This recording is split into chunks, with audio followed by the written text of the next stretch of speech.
When he called Mexicans rapists, Republicans moved the line. When he mocked a disabled reporter, they moved the line. When he demeaned John McCain for being a POW and insulted a Gold Star family, they moved the line.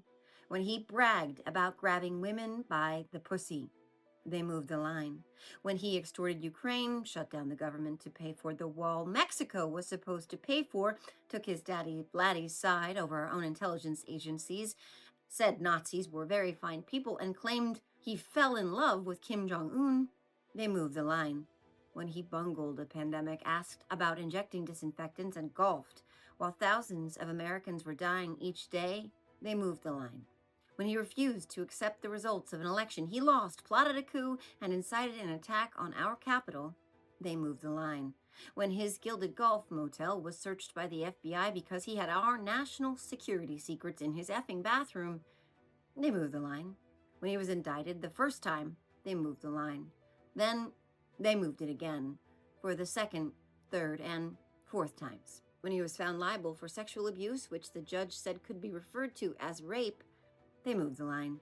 Then they moved it again when he was found liable of business fraud. When a jury of his peers reached unanimous agreement that he was guilty on 34 felony counts, they moved the line.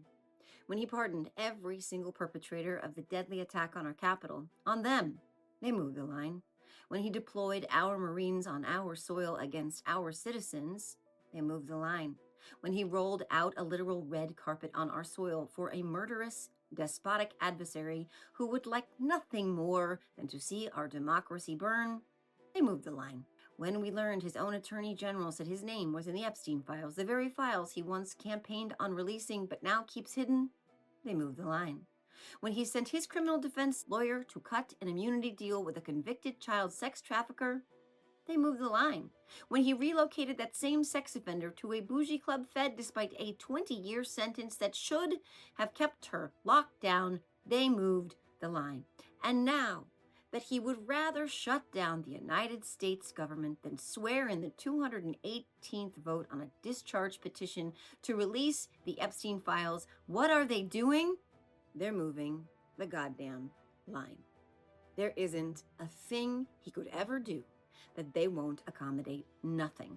He could set fire to the Declaration of Independence while bobarding Vladimir Putin and shouting death to America on a TikTok live, and they'd pretzel themselves into whatever the fuck shape was needed to insist it wasn't crossing a line, that they weren't crossing a line, because they're cowards.